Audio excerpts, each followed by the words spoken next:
extracting materials data from databases downloaded from CMR. That's the last topic we were discussing. And what is useful in that process is various things in the atomic simulation environment, or ASE.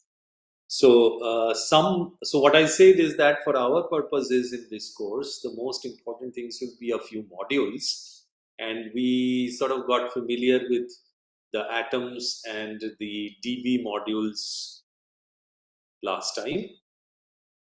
So there are a few others that might be useful, which are, I think I use these in some of the codes. So one is build, the other is geometry. So these two.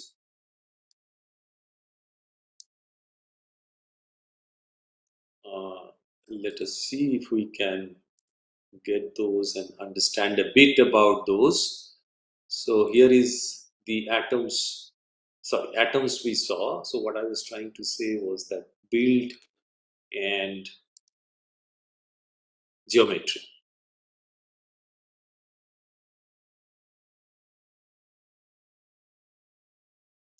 Let's look at geometry first.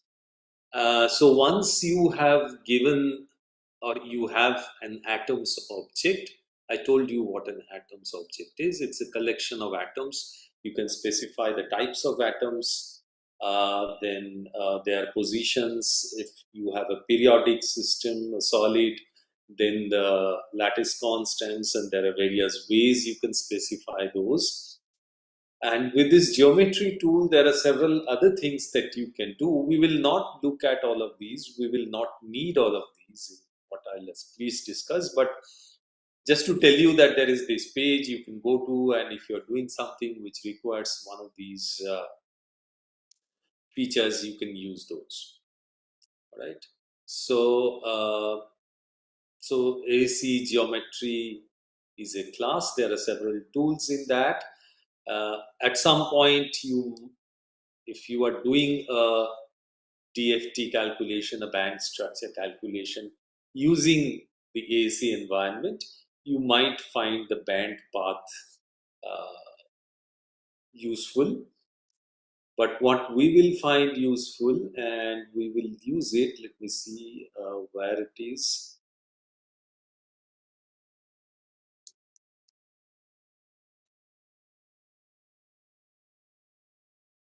Yeah, distances. So if you give an atoms object, if you have an atoms object, then this distances between any pair of atoms can be obtained by this.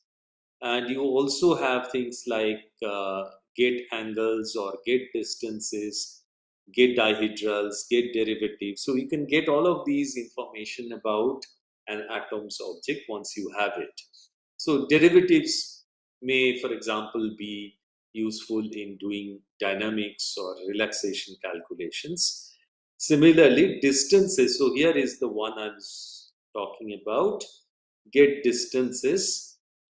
So get distances will get distances between two atoms.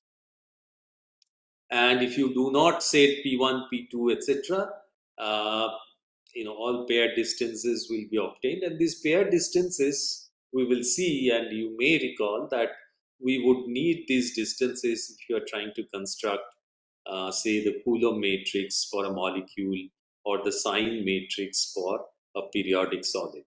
So that is where we will use this. But there are all these other things in the geometry module that I wanted you to be aware of. And they also give you some simple code snippets, so you can just use this, try these out. Okay, so that is one thing. Let me see. We'll go to build when we need it. We have seen all of these. CMR database. I told you how to download database from CMR. And let me see what we have here. We have two databases, ABS3 and ABAC3. and we will work with one of these today. Okay, so that is it.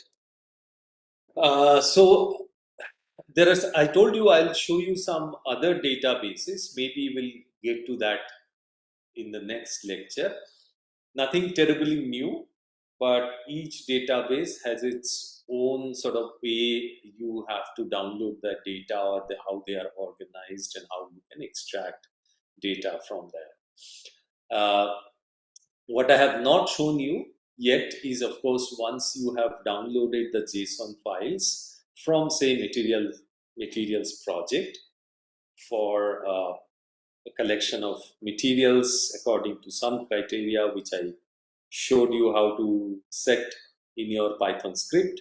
So you have a set of JSON files and how to construct features for those materials using the structure information given in the JSON files. So that we'll get to again maybe in the next lecture. So today we'll discuss some things about how to construct features for materials extracted from the databases obtained from CMR, or the Computational Materials Repository. The Coulomb, first I'll talk about the Coulomb matrix, although we are not really working with molecules, that's not the focus here, but just to show you an example that, how that we get meaningful things when we use the describe library. So yes, one more thing. So now that we are in a position that we can create these features for molecules and solids, we will use the describe library. So you need to get familiar with this library. I had given you the reference of this paper, at least the archive paper for describe when it was introduced. So it discusses mostly what these features are, and what the different parameters are, and that's exactly what I've been following in my lectures. You can see it in the slides. Yeah, so they have a GitHub page. You can go there. You will find all kinds of details given here. Some scripts, the original codes are also there. Example scripts are also given if you are interested. I'll go to this documentation page. You can click here and you will go to the documentation page. This is where you will find information that are immediately useful. So we will work with, I'll show you how to construct some of these. Coulomb matrix is one, sign matrix is the other thing. UWorld I'll not work with. ACSF I'll show you. And MBTR I'll show you at least some parts of it. So Coulomb matrix, you will recall that we had defined Coulomb matrix. Let me go to my slides. It will be, perhaps I have it somewhere. No.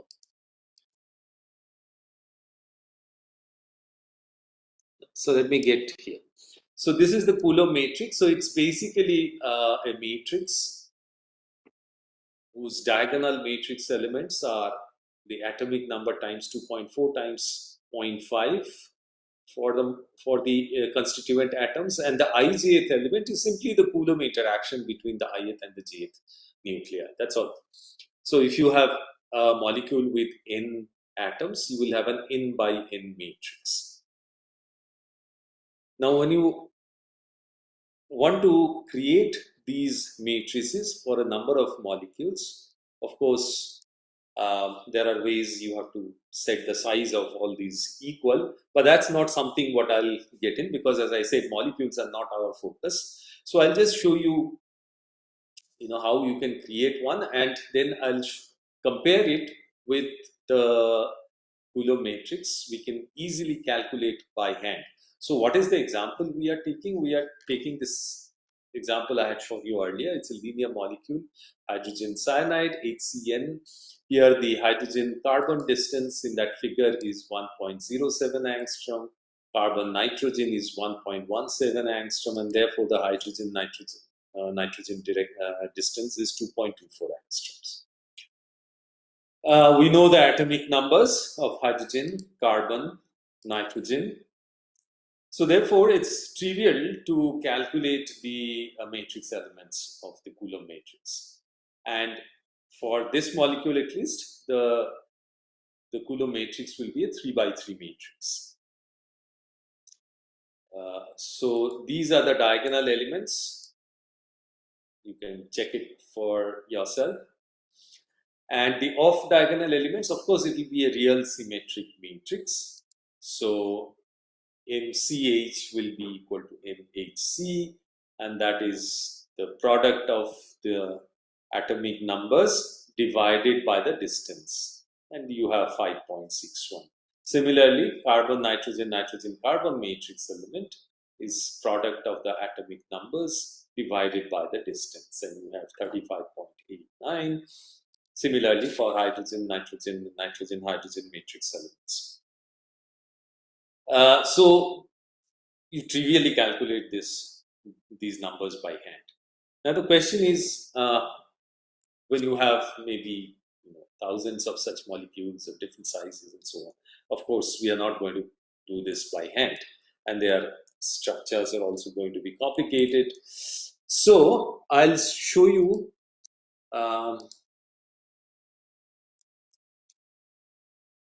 Let me see which window I want to use. Yeah, right.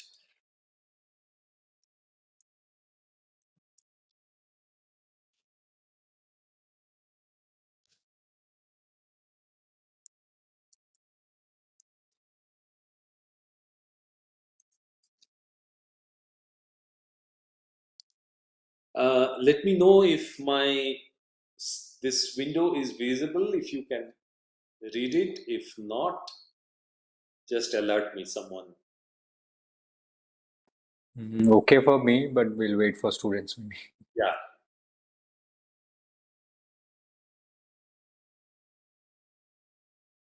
They are okay.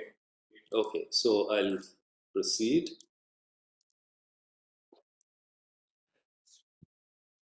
Yeah, we want to calculate Coulomb matrix. So look at this first line. From the describe descriptors, and when you go to the describe GitHub page, you will see there is a link to descriptors, and it will tell you what these descriptors are, how these are arranged, and so on. So you have to import Coulomb matrix, and that page will tell you how these have to be imported. So here, what you have to import is just Coulomb matrix. And although it is so, in this case we will not really need no, we will need the atoms object. So we need the atoms object, so we use this AC. From AC we import atoms, and this is the build. So I'll go back to build in a while, but this is another module in AC. I told you we may need it, and we have to import molecule.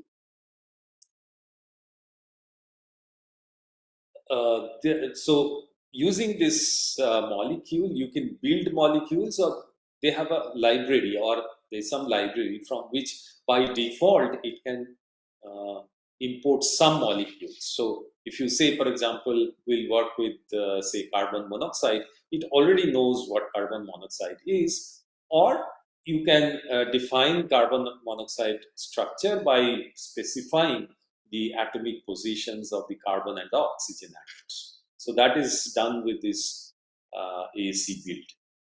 Then this is what I have already shown you, AC geometry, and I told you that we will need distances. So get distances here. So those are AC things. The next two lines are, at least the next line is usual numpy, is OS. I probably do not use it here, but anyway. So now I have to tell, somehow specify that I want to I'm trying to calculate the Coulomb matrix descriptor. So I define this object Cm, which is the Coulomb matrix.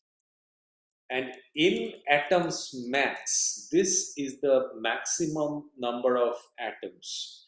In this case, I have set it to 3 because I'll be working with triatomic molecules. But if you have a data set where the maximum number of atoms in a molecule is let's say 20, but not necessarily every molecule has 20 atoms. You would like to set it to 20 so that you can calculate Coulomb matrix for all of them. And for those which have less than 20 atoms, of course, there'll be zero padding to make it 20 by 20 matrix. Permutation is an important thing, is that, if you change the order of the molecule, order of the atoms, so instead of carbon, oxygen, if I specify as oxygen, carbon, I have interchanged the atoms, I have permuted the atoms, and the structure of the matrix will change. But remember, we had discussed that we want our features to be permutation invariant. So one way of building in permutation invariance is to say that uh, permutation is sorted by L2. This is L2, this is not 12, this is L2. So the rows, or equivalently the columns of the Coulomb matrix, will be sorted in a way so that as you go from row 1, 2, 3, etc., the L2 norm of all the elements in the rows increase. I think it's an increasing order. We'll see in a minute. Okay. Then what we define are samples. Samples are my molecules H2O and my molecule. So I have defined two molecules here. And this is where this molecule from AAC build is used.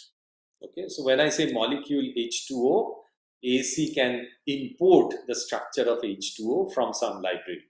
Not every molecule can be imported like this. If it is not in the library, you have to define or specify its structure. But these molecules are already in the library, so I can simply say molecule H2O, molecule HCN, and AC knows what it is. Okay, this is the line which actually creates the Coulomb matrices. So the object Coulomb matrices contain two Coulomb matrices, one for H2O and the other for HCN.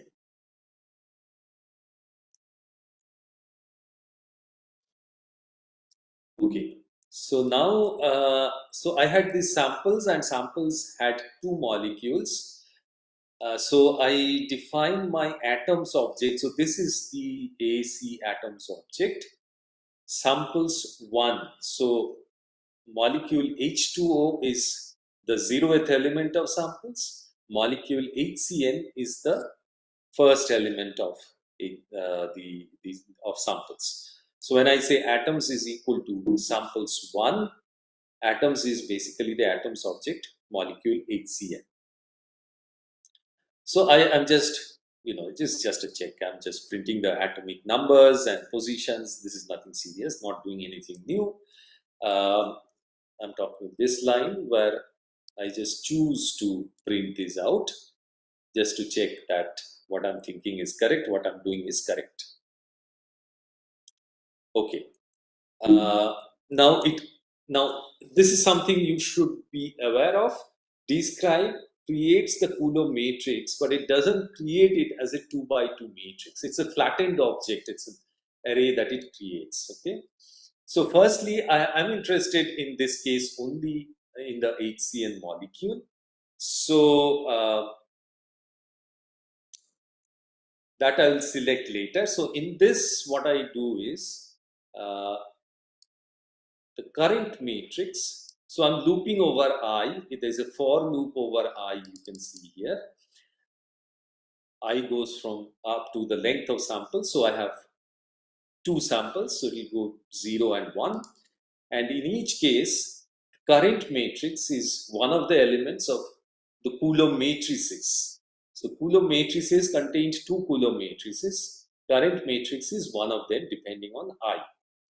So when I is equal to 1, it will be the Coulomb matrix for the HCN molecule. And once I choose one of the matrices, the next line I convert it to a 2 by 2 matrix. Okay, so that's now I have a Coulomb matrix 2D, and I just print it. Um, let me see, I had another job running on my computer. It's still running, so I'll not try to run it, but this is basically, it's very simple code, as you can see, nothing very complicated. So what you have to do is to be familiar with how to define the parameters of your Coulomb matrix that you want to calculate. So that is, no, this is how you create it. So this is where you define the highlighted line, is where you define how, what will be the size of the Coulomb matrix, how the rows are and the columns are to be permuted, and so on.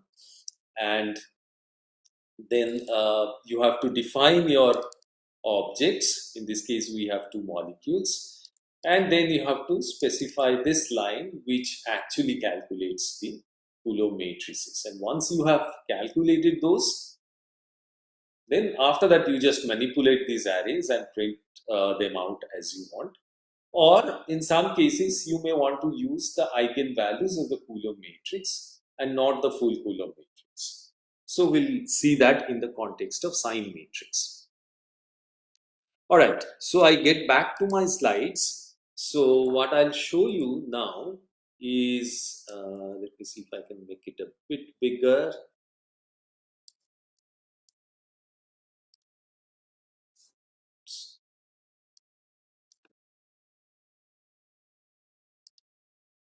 Yeah, so this is the 3 by 3 matrix for HCN, and you may not be able to read it very well, but this is 53.36. So the rows are actually going in decreasing order of L2 norm. Okay? This has the highest L2 norm, then this has the least L2 norm.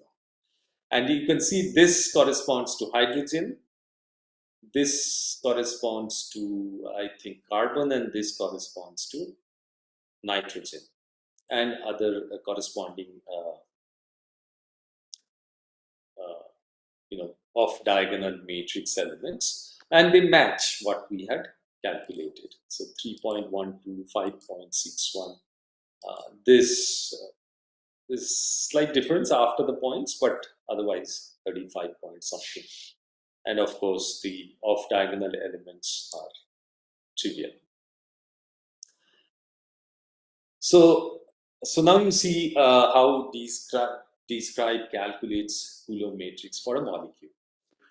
Next thing we'll see is, so what I'll do is I urge you, if you want to learn how to use these libraries, how to use the databases, play with these. I'm showing you some codes, but my coding doesn't help you. So I will not share the entire code.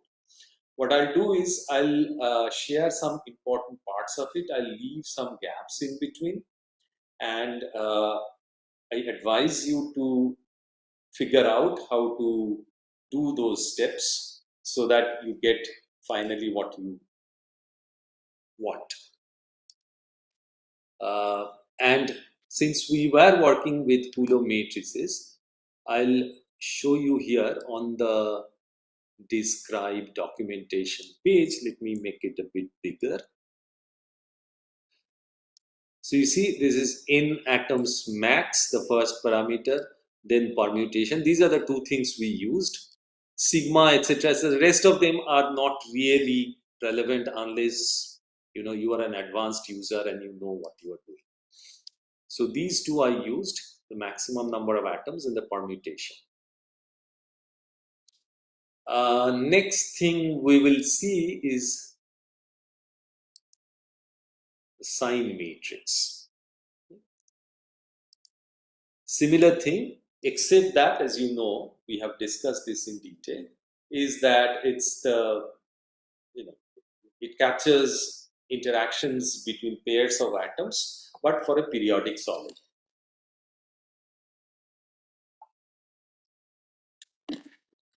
And the example I choose is diamond. Diamond is an FCC lattice, and diamond has an FCC lattice with two atoms in the unit cell. If it's a FCC, so it's a cubic system. So in this figure, these sides are these cubic lattice constants A. But this is FCC with 2 atoms in the unit cell.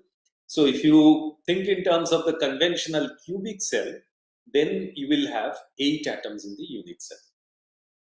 Whereas if you use the FCC primitive lattice vectors, then you will have 2 atoms in the unit cell. Okay, so again, this is the sign matrix of diamond calculated using describe. So can we make sense of these? So this is a very highly symmetric structure. So you see, apart from the diagonal elements, which you really cannot read, and all of them have to be equal because all the atoms are carbon atoms after all. There are only 2 numbers that appear here, 7.14 and 11.66. And that comes because of the periodicity, the symmetry of the structure. So so for once, I just wanted to show you what this sign matrix really is. And I remind you that these are the matrix element of sign matrix. The diagonal elements, again, z to the power 2.4 divided by 2, and the off diagonal elements are given by this, where I told you that this builds in periodic nature of the crystal, and B is a 3 by 3 matrix whose columns are the lattice vectors of the crystal. So if A1, A2, A3 are the components, AI1, AI2, AI3 are the components of a column vector, which gives you the lattice vector I, then B can be constructed by putting A1, A2, A3 side by side. So that is your B matrix. So once you understand that, it is very simple to work with this structure if you know where these atoms are located, because you already know the lattice vectors, which is just it's a cubic structure. So the lattice vectors in this case, A1, A2, A3 are just these. So I put, so B can be constructed like this. So this is A1, this is A2, and this is A3. So that is my B. Okay. Now 8 atoms in the unit cell. Now this is something that you can find in textbooks, or if you know how to manipulate things, if you have the structure, if you have the C file, if you have the JSON file, you can easily figure this out.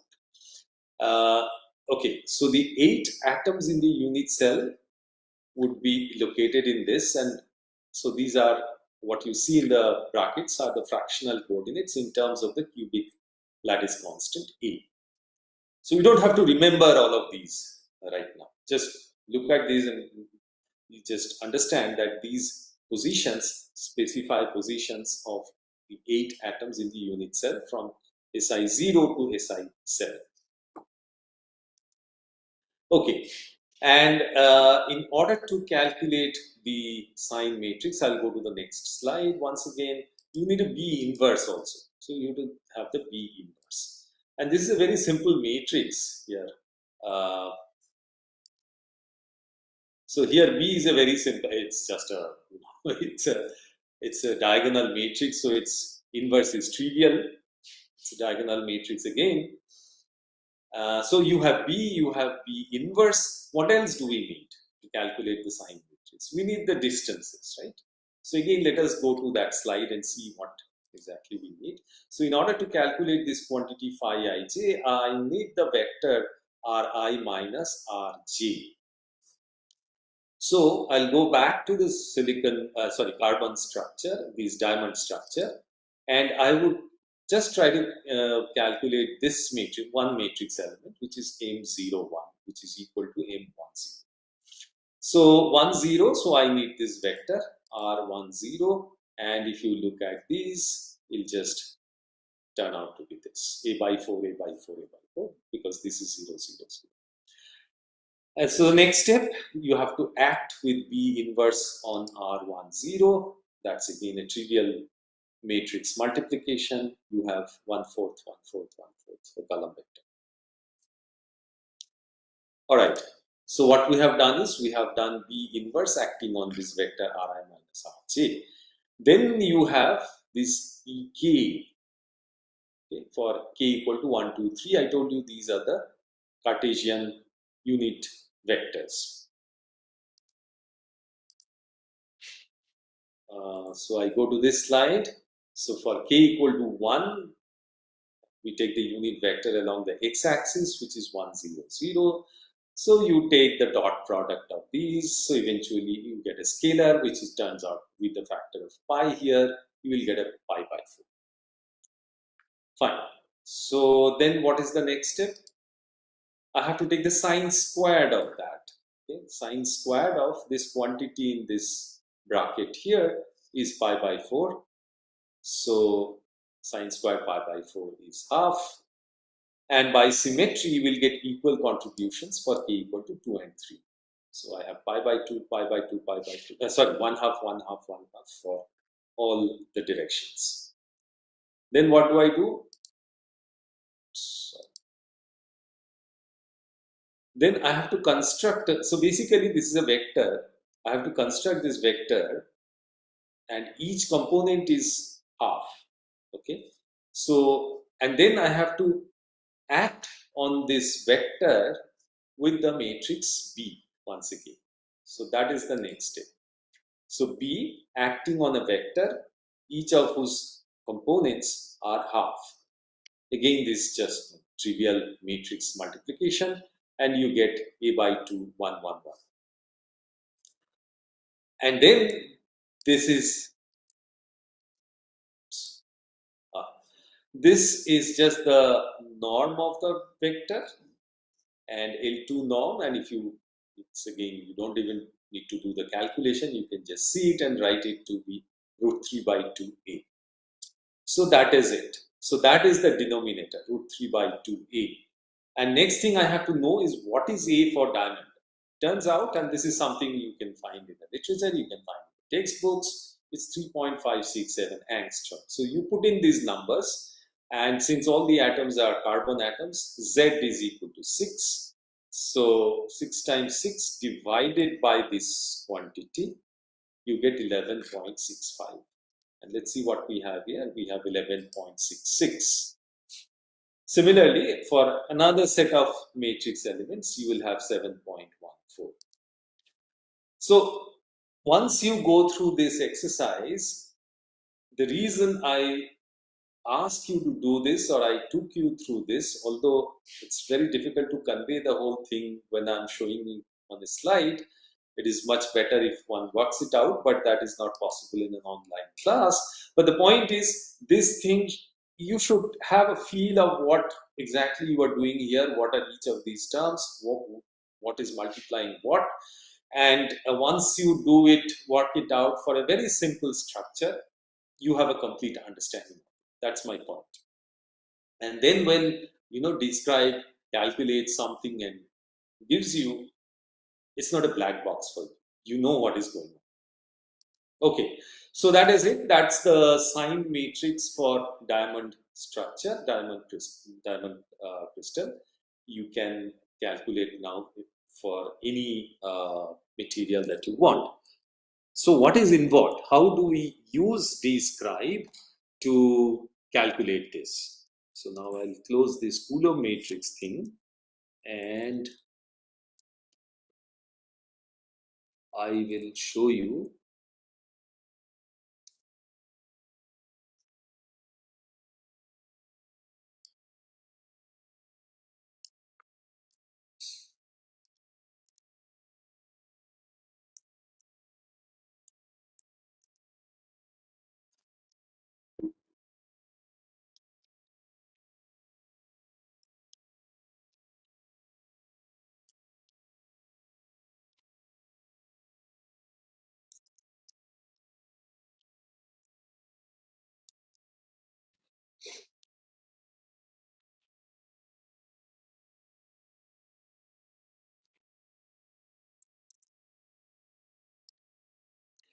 Again, is the font size okay? If not, let me know. I'll close this. I will not need it. I'm not going to run this here.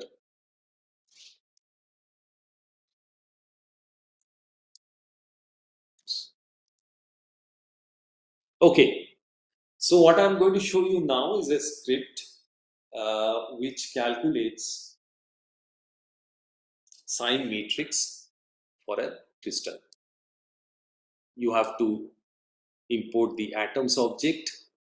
You have to read something, so you uh, read formula we actually won't need. And because we are extracting data from this file, .db file, you have to import connect from AACDB. I mentioned this last time. CSV, because we want to write it as CSV, NumPy array will require. And this line linear algorithm, I mean, this you need only when you want to calculate sign matrix, eigenvalues of a matrix. That's when I use it. So this script I'm not using, I'm not calculating eigenvalues. I'll only calculate the sign matrix. Yes. Now here is another important line. I want to calculate sign matrix, so therefore uh, I have to import sign matrix here. And in this script, I'm not calculating a CSF, so I'll comment that out. So from describe descriptors, import sign matrix. Here is the next important line. You connect to the .db file. I have already set max size equal to 30. So that will be used to specify what is the maximum number of atoms in the unit cell when I tell describe how to create the sign matrix. Okay, now sign matrix is a real symmetric matrix, just like the Coulomb matrix. So if you have an n by n real symmetric matrix, the number of independent elements in the matrix is not n squared, it's n times n plus 1 divided by 2. So that is why, because I don't need to print out the entire sign matrix. I may print it for visualization, but if I want to do calculation, if I want to use it for machine learning training models, I don't need the full matrix. I only need the upper triangle or the lower triangulate, and then I have everything. So therefore, I have just specified this, and this is yeah. So, and this is just a header line. These will be the headers, the material ID. These are the headers for the columns that eventually I'll write out in the CSV file. I'm not doing a CSF, so let's skip those. This is the select line. DB select selects row at a time, one row at a time, so I can loop over it. So for row in DB select, it will select one row at a time. This atoms object is 2 atoms I showed you last time. So atoms will now store the atoms object corresponding to the current line. I extract the atomic numbers. If there are new atomic numbers, I append these to the list elements. And finally, I have the list of elements that appear in my all the materials in the data set, in the database. Okay, but now I have to extract their other information. So again, I do this atoms. You can do it in a more efficient way if you want, but this is just an example script. This sets the name that I'll use as sort of ID, the first entry in the first column. So the name of the element plus the database has something called a prototype. So a particular material may appear in different structures with different structural prototypes. So only when you specify the name of the compound and the prototype, you have a complete description or a complete ID, unique ID. So that is why I created this. And you need some playing around with these databases to understand how things are organized and how you want to work with those. Okay, these are probably not required for the CMR databases.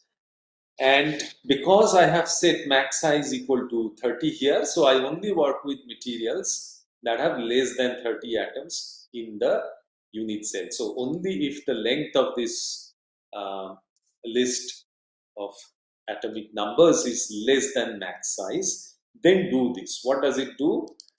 It stores the atoms object in samples, and the current samples are taken as just extracted as the atoms object uh, from these samples. And then this is the important line. So sign matrix descriptor, this line describe how it will create it. So n atoms max is a parameter that you need to set. I have set it to max size. So this means that the maximum number of atoms that can appear is 30. So it will create a 30 by 30 matrix, just like the Coulomb matrix. If the number of atoms is less than 30, zero padding will happen. Again, permutation is the important thing, and L2 permutate the rows and columns. And this is the line, just like the Coulomb matrix. It creates the sign matrix for the current material. Again, it's a 1D array, so therefore, if I want a 2D matrix, I have to reshape it. So I reshape it into a max size by max size array. Okay, so and then I may not want to print all of it, as I said, because only half of the matrix is really independent. So this part just picks up the half of the sign matrix.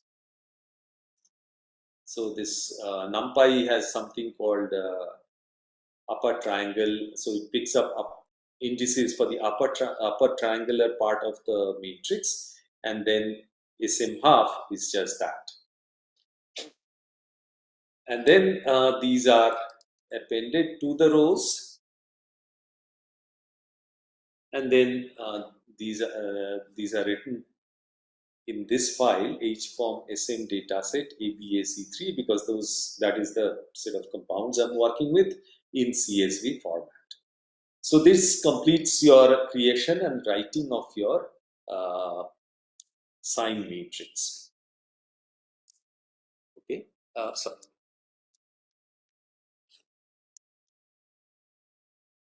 And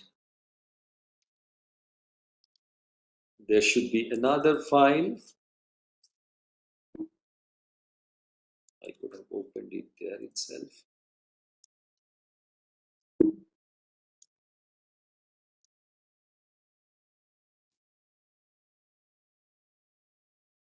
Yeah, this is the same file. It takes the same materials, creates the defines the sign matrix, creates the sign matrix, but eventually it calculates, it creates a 2D matrix, and 2D matrix is useful here both to select the upper part.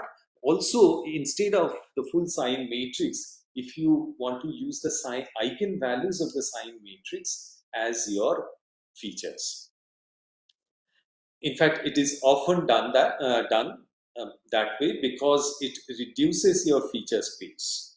If you have n by n sign matrix, then the independent matrix elements, as we just discussed, is n times n plus 1 by 2, whereas the number of eigenvalues is just n. So it reduces your feature space significantly, but there is some information loss as well.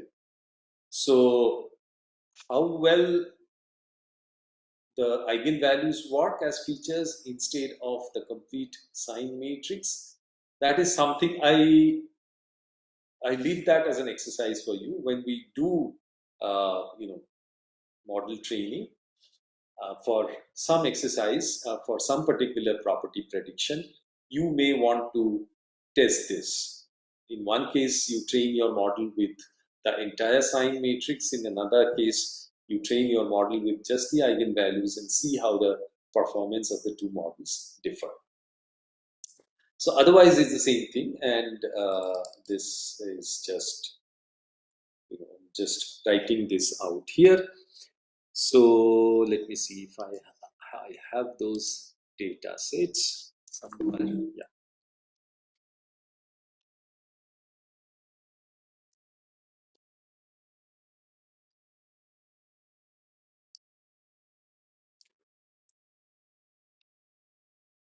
I'm not showing you the full thing. So, we had 30, maximum number of atoms were 30 in my unit cell.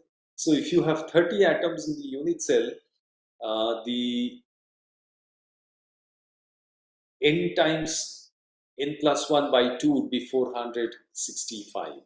You can try that. 30 times 31 by 2 is 465.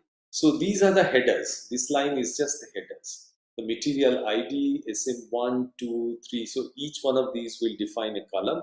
I'm not opening this on even an Excel or its equivalent because it's just too big and it just doesn't load very well.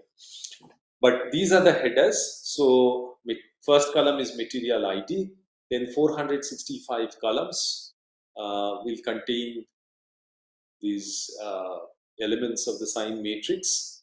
And the last column, in the last column, we have written out the heat of formation or the formation energy calculated at the PPE level of theory for those of you who understand. Those who do not understand, don't worry about it. It's a calculated formation energy. And then the next line starts. This is the first material, BPAC3 in BaNiO3 prototype. And this is the first element, this is the second element, this is the third element, and so on. Okay. And it goes. It has some 5,900 materials, so you have 5,900 something lines. If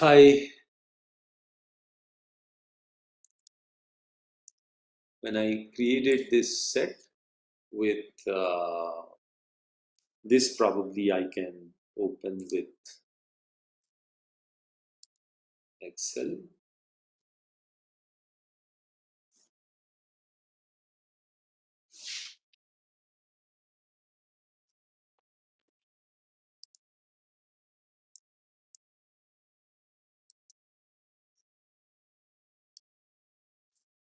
You may not be able to read it because these are too small. But when I had created this file, I had defined the maximum number of atoms in the unit cell to 20. So this is the 20th eigenvalue.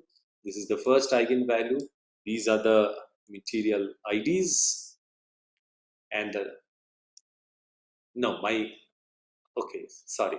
My headings are wrong. I put headings up to 20, but I think I had 30, size of 30. So the last column would be actually the this heat of formation, and I have to put the proper headers here. But apart from the headers, these are just the material ID, the eigenvalues of the sign matrix, and the last column contains the formation energy. So this is the data set that we can use to train models.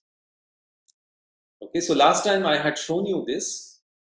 Today, what I tried to show you is that how you can use describe to construct such data sets by extracting information from the databases obtained from CMR.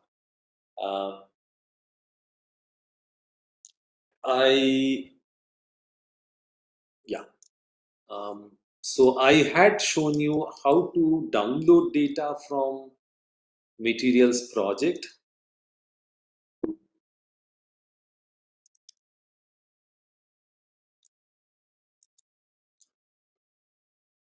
using the MP API and your API key, and you can select materials by searching for certain properties, then you can extract certain fields.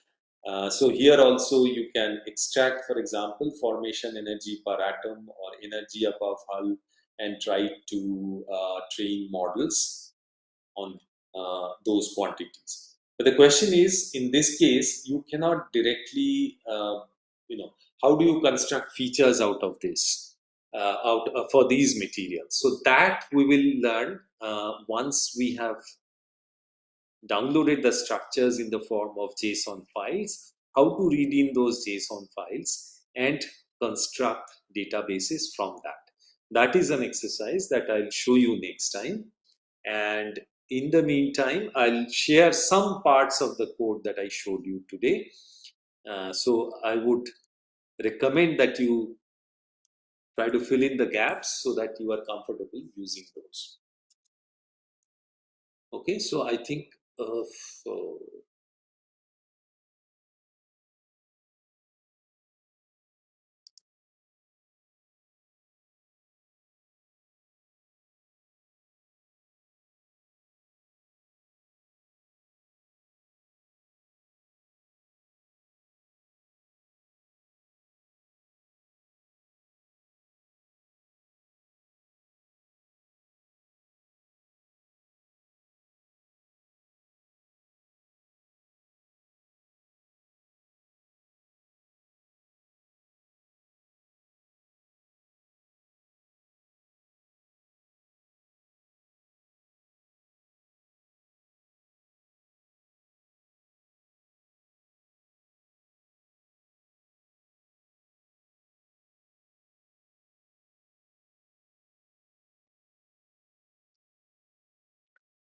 Sunny, if you can allow Professor Sen in the lobby.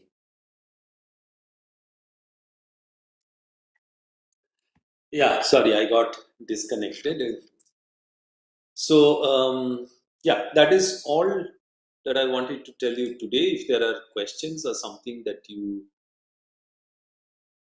did not follow, you can let me know.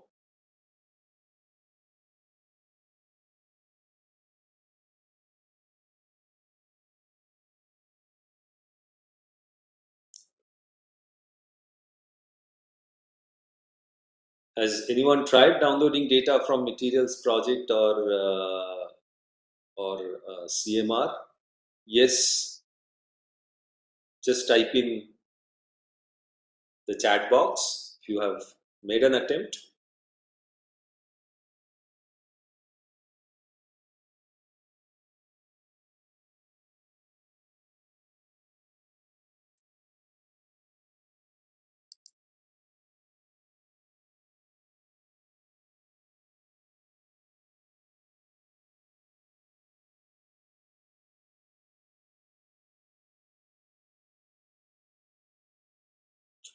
Okay, then Shivankar, do you have anything to add? Sorry. I have updated the review thing. I think all of the students who are registered, they can submit their reviews now. Open review. Yeah, nothing else from my side. Yeah. And Okay. hopefully you are all practicing the notebooks. I just wanted to make sure. Yes, Yeah. I think that is what you will need for Yeah. your projects. Yeah.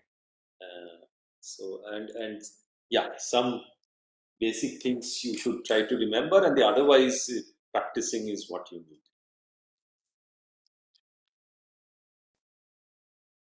Okay then. So we'll meet on Monday. Yeah. Yeah. All right.